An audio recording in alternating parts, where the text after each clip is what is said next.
자, 이번 주 하나님께서 우리에게 주시는 말씀의 제목은 영원한 생명 그리스도입니다.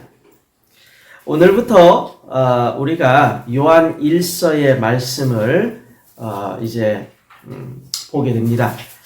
요한 1서는 사도 요한이 기록한 문서입니다. 그런데 사도 요한이 기록한 문서가 이것 하나만 읽지는 않습니다. 요한복음, 요한 1서, 2서, 3서, 그리고 요한계시록, 이것이 사도 요한이 기록한 문서들이죠. 특별히 요한복음과 요한 1서에 대해서 간단히 좀 말씀을 드리겠습니다. 요한복음은 예수님은 하나님의 아들 그리스도이시며 그 이름을 믿을 때 영원한 생명을 얻게 된다라는 것을 강조합니다. 요한 1서는 사랑의 서신이라고 불리며 사랑이 가득한 삶을 살아갈 것과 사랑의 실천을 강조합니다. 또한 요한은 요한 1서에서 교회에 대해서도 언급을 하는데 요한 1서 속에 나오는 교회에 대해서 요한은 이렇게 이야기합니다. 교회는 예수 그리스도의 생명으로 이루어진 생명 공동체이고 또 그리스도의 사랑을 함께 나누는 사랑의 공동체가 되어야 한다라고 강조합니다. 요한이 말하는 교회는요, 한마디로 그리스도의 사랑을 함께 나누고 전하고 이 그리스도 안에서 교제가 있는 복음 공동체다라는 겁니다. 자, 우리가 오늘 말씀을 통해서 그리스도 예수 안에서 생명의 참된 의미와 기쁨과 감사를 우리가 깨달아야 될 것이고 또 그리스도 예수 안에서 생명 공동체, 복음 공동체의 축복을 우리가 나누어야만 합니다. 이 축복을 함께 나누고 함께 증거하는 우리 모두가 되기를 주님의 이름으로 축원합니다. 첫 번째입니다. 생명의 말씀 대신 그리스도입니다. 자, 요한 1서 1절을 보면은 이렇게 되어져 있습니다. 태초부터 있는 생명의 말씀에 관하여는 이렇게 언급이 됩니다. 당연히 태초부터 있는 생명의 말씀이라는 것은 예수 그리스도를 의미하죠. 이것은 요한복음 1장 1절의 말씀과도 같은 사실을 강조하고 있습니다. 요한복음 1장 1절은 이렇게 되어져 있죠. 태초에 말씀이 계시니라. 이 말씀이 하나님과 함께 계셨으니 이 말씀은 곧 하나님이시라라고 되어져 있습니다. 자, 요한복음과 그러면 요한 1서의 차이점이라고 하는 것이 있다면 어떤 것일까요? 요한복음은 진리의 말씀 대신 예수 그리스도를 강조합니다. 하지만 요한 1서는요, 생명 대신 예수 그리스도를 강조합니다. 요한복음은 진리의 말씀, 이 말씀이 곧 그리스도다. 요한 1서는 생명이 있는데 그 생명은 곧 그리스도다라는 걸 강조합니다. 그래서 요한 1서는요, 생명으로 시작해서 생명으로 끝난다라고 말할 수 있습니다. 자, 여기서 우리가 좀 주의 깊게 살펴봐야 될 내용이 하나 나옵니다. 생명이라는 의미입니다. 생명이라는 의미가요, 우리나라 한국말에는요, 여러 가지가 있습니다만 거의 비슷합니다. 생명이다. 또는 목숨이다. 이렇게 이야기를 합니다. 그렇죠? 생명이나 목숨이나 큰 차이가 없습니다. 한국적인 의미에서는. 그런데 이 생명을 말하고 있는 단어들이 헬라말로 살펴봤을 때는 다르다라는 겁니다.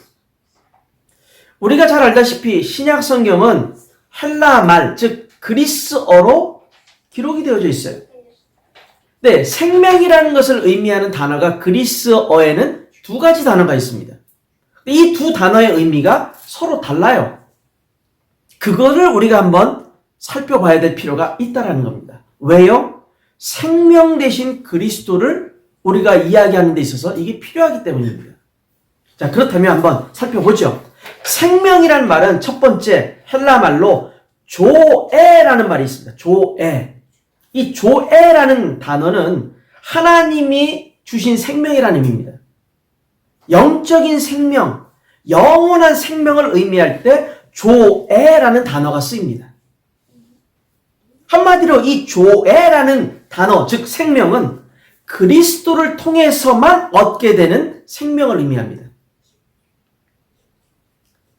반면에 또 다른 의미의 생명이라는 단어가 있는데 그 단어는 뭐라고 되어져 있느냐? 푸시케라고 헬라말로 부릅니다. 푸시케.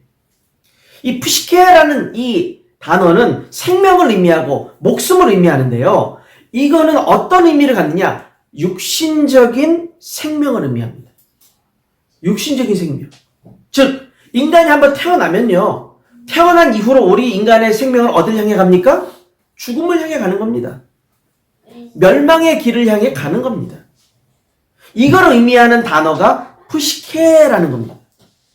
조에라는 것은 하나님이 주신 생명, 영적인 생명, 영원한 생명이고 푸시케라는 의미의 생명은 육신적인 생명, 한번 태어나게 되면 죽음을 향해 가는 생명을 의미한다는 겁니다. 같을 수가 없죠. 자, 이와 관련돼서 한 가지 우리가 살펴봐야 될 내용이 생겨납니다. 그게 뭐냐? 죽는다라는 표현입니다. 죽는다. 이 죽는다라는 단어도 서로 달라요. 첫 번째로 죽는다라는 단어의 의미가 헬라말로 에크프네오라는 단어가 있습니다. 에크프네오. 근데 이 단어는 어디서 오게 됐느냐? 푸뉴마. 즉 우리가 성령 또는 영 이런 의미를 강조할 때 쓰는 헬라 단어가 푸뉴마라는 겁니다. 이 단어로부터 나온 것이 에크프네오라는 단어예요. 이 에크프네오는 푸뉴마, 즉 성령이 나갔다 이런 의미를 갖는데 그 영적인 측면에서 봤을 때는 그 영이 하나님께로 되돌아갔다라는 의미가 됩니다. 이 에크프네오라는 이 단어와 함께 또 다른 하나가 있는데 죽는다라는 표현이 에크푸시코라는 단어가 있습니다. 에크푸시코. 이 단어는 어디서 오게 됐느냐? 푸시케라는 단어에서 오게 된 겁니다. 그러니까 푸시케가 나갔다. 즉 육신적인 생명이 나갔다는 의미입니다. 그게 죽는다라는 표현이에요. 육신적인 죽음을 의미하는 겁니다. 자, 그럼 이 두 단어가 어떤 차이점을 갖고 있느냐? 아까 말씀드렸던 푸뉴마, 즉 성령이 나갔다라는 의미의 죽는다. 헬라말로 에크프네오는요. 예수님께만 사용이 됩니다. 신약에 딱 3번 쓰이는데 예수님께만 사용이 되어져요. 그래서 마가복음 15장 37절, 39절, 누가복음 23장 46절 여기에 쓰인 단어입니다. 자, 읽어보면 마가복음 15장 37절에 예수께서 큰 소리를 지르시고 숨지시니라 라는 여기 표현에 에크프네오라는 단어가 씁니다. 또 마가복음 15장 39절에 예수를 향하여 섰던 백부장이 그렇게 숨지심을 보고 이르되 이 사람은 진실로 하나님의 아들이었도다 하더라. 숨지심을 보고 할 때 역시 마찬가지로 에크프네오라는 단어가 씁니다. 또 누가복음 23장 46절 예수께서 큰 소리로 불러 이르시되 아버지 내 영혼을 아버지 손에 부탁하나이다 하고 이 말씀을 하신 후 숨지시니라 라는 이 표현에도 에크프네오라는 단어가 씁니다. 즉 영이 하나님께로 되돌아갔다라는 의미의 죽음은 예수님께만 사용이 되어져요. 그렇다면 에크푸시코 육신적인 죽음을 의미하는 이 단어 어디에 쓰이느냐? 이게 부정적인 의미로만 쓰입니다. 아나니아와 삽비라의 죽음을 나타낼 때 헤롯 왕이 죽었을 때 이때 에크푸시코라는 단어가 쓰입니다. 즉 육신적인 죽음, 부정적인 의미의 죽음 이거를 강조합니다. 자, 그렇다면 종합적으로 살펴봤을 때 뭡니까? 생명, 그리스도를 통해 얻게 되는 생명은 조에 하나님이 주신 영원한 생명이고 그리스도를 통하지 않고 우리 인간이 가지고 있는 육신적인 생명 이거는 죽음으로만 갈 수밖에 없는 죽음을 향해서 갈 수밖에 없는 생명이라는 겁니다. 한마디로 영원한 생명은 육신의 생명과 다르다라는 겁니다. 영원한 생명은 오직 그리스도만을 통해서 받을 수가 있고 그리스도 그분만이 바로 영원한 생명이 되신다라는 것을 강조하는 거예요. 그래서 여기 요한 1서에서 말하는 생명은 바로 그리스도를 통해서 얻게 되는 영원한 생명을 강조하는 겁니다. 우리가 육신적인 생명을 가지고 이야기를 하면은요, 사람들 다 나도 있다 이거예요. 나도 좀 살아있는데 우리가 말하는 생명이 지금 일회성으로 태어나서 죽게 되는 그 생명을 얘기하는 게 아니지 않습니까? 우리가 말하는 생명은 영원한 생명입니다. 하나님이 우리에게 주신 생명입니다. 성경에 보면 뭐라고 되어 있습니까? 하나님께서 인간에게 영을 불어넣으셔서 우리가 생명이 되었다고 되어져 있습니다. 그때 하나님이 주신 생명이 바로 조회입니다. 조회.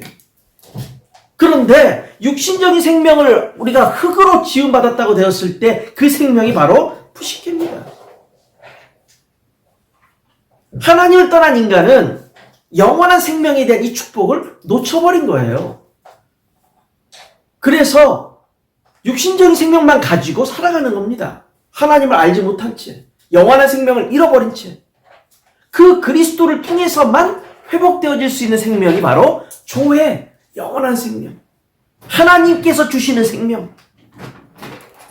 오직 주님을 통해서, 그리스도를 통해서 회복되어져야만 하는 생명을 의미하는 겁니다. 바로 이 생명 되신 분이 그리스도다라고 사도 요한이 말하고 있는 겁니다. 사도 요한은 또 뭐라고 얘기합니까? 그 그리스도를 귀로 들었고 눈으로 자세히 보았으며 손으로 만졌다라고 요한일서 1장 1절에 말하고 있습니다. 또한 영원한 생명을 보았고 증언하고 전한다고 요한일서 1장 2절에도 말하고 있습니다. 즉 사도 요한은요, 하나님께서 인간의 몸으로 이 땅에 오셨기 때문에 그 오신 그분을 눈으로 보았고 그의 말씀을 귀로 들었고 그를 우리가 손으로 만졌다라는 것을 강조합니다. 한마디로 예수 그리스도께서는 하나님께서 인간의 몸을 입고 이 땅에 오신 바로 그분이다라는 거예요. 우리 이걸 뭐라고 얘기합니까? 성육신이라고 얘기합니다. 하나님이 인간의 몸을 입고 이 땅에 오셨다. 영어로 incarnation이라고 얘기합니다. 하나님께서 인간의 몸으로 이 땅에 오셨다. 이걸 누가 증거합니까? 예수님의 사랑을 많이 듣고 보고 체험했던 제자 요한이 하나님의 그 사랑, 예수님을 통해 주시는 그 사랑을 전하고 있는 겁니다. 이게 왜 강조가 되어질까요? 보았다, 들었다, 만졌다, 1장 1절 2절 똑같이 반복이 계속 되지 않습니까? 보았다는 걸 강조하잖아요. 전한 것을 얘기하고 우리가 전하는 게 허구적인 것이 아니라 본 거, 들은 거, 만진 거, 체험한 거 이걸 전한다고 얘기합니다. 왜 그럴까요? 사도 요한이 살아있었던 당시에 이 성육신을 부정하는 많은 이단들이 있었습니다. 많은 이단의 주장들이 있었고 사상들이 있었습니다. 그 중에 대표적인 것이 바로 영지주의라고 하는 사상이었습니다. 이 영지주의는 한마디로 이겁니다. 영적인 것은 선한 것이고 육신적인 것은 악한 것이다. 선하신 하나님이 어떻게 인간의 악한 육신으로 세상에 나타날 수 있겠는가? 그건 불가능하다. 이게 영지주의자들의 주장이었습니다. 영지주의자들은요, 예수님의 성육신을 한마디로 부정을 합니다. 예수님의 성육신을 부정한다는 것은 예수님이 하나님이심을, 예수님이 그리스도 되심을 부정하는 거예요. 그래서 사도 요한이 내가 그 보고 들은 일의 증인이다라고 이야기하면서 이걸 강조하는 거예요. 예수님은 살아계시다. 그분은 그리스도이시며 내가 바로 그분의 사랑을 체험한 증인이다. 이걸 강조하는 겁니다. 그리스도의 사랑을 체험한 자가 그리스도의 사랑을 증거할 수가 있겠죠. 해보지도 않고 말을 이러쿵저러쿵 하는 것보다 해보고 나서 말한 사람의 그 말이 더 신뢰성을 주는 것과 다르지 않다는 겁니다. 그리스도의 사랑을 체험한 자, 그 사람만이 그리스도의 사랑을 전할 수가 있다는 겁니다. 우리 모두가 그리스도의 생명을 가지고 삶의 현장에서 이 그리스도의 사랑, 복음을 전파하는 증인된 삶을 사시기를 주님의 이름으로 축원드립니다. 두 번째입니다. 그리스도 생명의 공동체입니다. 요한은 자신이 직접 성육신하신 예수 그리스도를 만났고 그분의 말씀을 들었고 또 그분을 손으로 만졌고 또 그분의 사랑을 체험했다라는 것을 강조했습니다. 그런 그가요, 무엇을 강조하느냐? 공동체라는 것을 강조합니다. 그 공동체를 강조하면서 그가 말하는 그리스도를 만난 자의 모습을 몇 가지로 언급을 합니다. 그 언급된 내용이 뭐냐? 전함, 사귐, 누림, 기쁨이라고 이야기합니다. 전함, 사귐, 누림, 기쁨. 1장 2절을 보십시오. 너희에게 전하노니 라고 되어져 있습니다. 3절에도 우리가 보고 들은 바를 너희에게도 전함은 이렇게 되어 있습니다. 그리고 너희로 우리와 사귐이 있게 하려 함이고, 마지막에 보니까 우리의 사귐은 아버지와 그의 아들 예수 그리스도와 더불어 누림이라. 그래서 4절에 우리가 이것을 쓰면 우리의 기쁨이 충만하게 하려 함이라. 복음을 전한다라는 것은 전도와 선교를 의미합니다. 사귐, 즉 교제라는 것은 단순히 사람과 사람이 서로 만나서 인사 나누는 그런 게 아니라 이 요한이 말하는 교제는요, 불신자들이 복음을 통해서 하나님을 만나고 하나님과 사귀게 되는 그 교제를 의미하는 겁니다. 그래서요, 교제 그러면요, 그리스도의 복음을 통해서 단절되어져 있던 하나님과의 영적인 관계가 회복되어지는 것을 의미하고요. 주님 안에서 그리스도를 믿는 성도들과의 관계가 또 회복되어진다는 것을 의미하는 겁니다. 그래서 이 교제를 통해서 즐거움, 누림과 기쁨이 충만해진다는 거예요. 이게 교회 공동체의 의미라는 겁니다. 그리스도를 누리고 기쁨을 함께 나누는 공동체. 이 공동체가요, 기쁨과 누림의 원천이 되는 그리스도를 전하는 은혜를 갖는다는 겁니다. 그래서 사도 바울은 이 공동체의 의미를 그리스도가 교회의 머리 되시고 그리스도가 교회의 몸 되시며 교회는 그리스도의 피값으로 이루어졌다라고 강조하지 않습니까? 교회가 곧 그리스도이기 때문에 교회 안에서는 그리스도가 제일 중요하게 드러나야 되는 겁니다. 특별히 교회 공동체 내에서 중요한 것이 뭐냐? 후대예요, 후대. 렘넌트입니다. 우리의 후대들이 이 교회 공동체 안에서 영적으로 성장할 수 있도록 그리스도의 사랑을 함께 나눠주고 그리스도의 사랑으로 우리 렘넌트 후대들을 위로해주고 그리스도의 사랑으로 저들이 성장할 수 있도록 배경이 되어줘야 된다는 겁니다. 그래야 렘넌트들이 온전하게 그리스도 사랑을 누리면서 성장할 수 있다는 거죠. 자, 공동체. 앞으로 이 공동체에 대한 이야기를 우리가 많이 나누게 될 텐데 사랑의 공동체, 복음의 공동체, 또 은혜의 공동체, 많은 말들을 우리가 만들어낼 수 있겠지만 제일 중요한 것은 뭐냐? 공동체의 핵심은 그리스도라는 사실입니다. 이 그리스도를 놓쳐서는 안 되는 거예요. 그리스도를 굳게 붙잡고 함께 이 그리스도를 놓치지 않도록 서로가 도와주고 이끌어줘야 된다는 겁니다. 그리스도를 놓치면 끝입니다.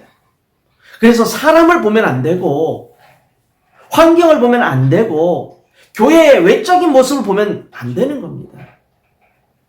교회가 크네 적네, 목회자가 뭐 이렇네 저렇네, 장로가 어떻고 저렇네, 중직자들이 이렇고 저렇네, 교회까지 가는 게 뭐 이렇네 저렇네, 그거 다 의미 없는 겁니다. 그게 중요한 게 아닙니다. 제일 중요한 것은 이 교회에 정말 그리스도가 살아계시느냐, 정말 그리스도의 사랑을 내가 느낄 수가 있느냐, 정말 그리스도와 함께함을 내가 체험할 수가 있느냐. 그리스도 외에 다른 것이 있다면 그건 아니라는 겁니다. 자, 우리 모두는 그리스도를 누리고 그리스도를 드러내는 공동체, 특별히 우리의 후대들이 주님의 은혜 가운데 그리스도의 발판을 가지고 성장할 수 있도록 돕는 그러한 공동체가 되기를 주님의 이름으로 축원드립니다. 결론입니다. 최근에 이런 단어들이 요즘 나오죠. Silent Exodus라는 단어가 있습니다. 이걸 번역하면 침묵의 탈출 이렇게 되죠. 이 침묵의 탈출이란 말이 어디에 해당되는 말이냐? 교회 내에서 성도들, 특히 젊은 청년들이 소리 없이 조용하게 교회에서 사라지는 현상을 의미합니다. 이것을 침묵의 탈출, Silent Exodus라고 이야기를 해요. 이러한 탈출을 보면 안타깝다라고만 생각해서는 안 됩니다. 이러한 탈출이 결국에는요, 영적으로 그들이 더 큰 위기를 맞이할 수밖에 없다라는 것을 보여주는 거예요. 그 다음에 이러한 것을 막기 위한, 침묵의 탈출을 막기 위해서는 어떻게 해야 될까요? 어떻게 해야 되겠습니까?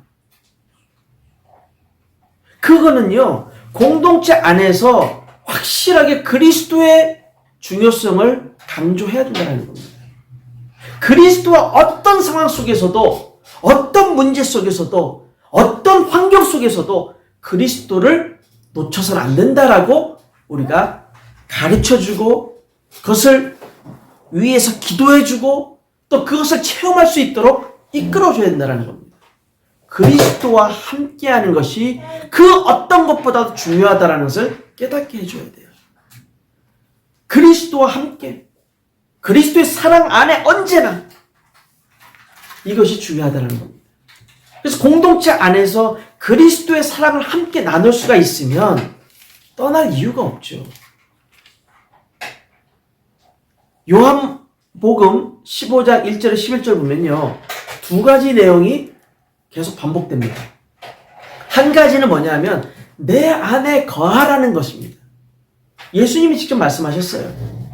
내 안에 거하라. 내 안에 거하라. 내 안에 거하라.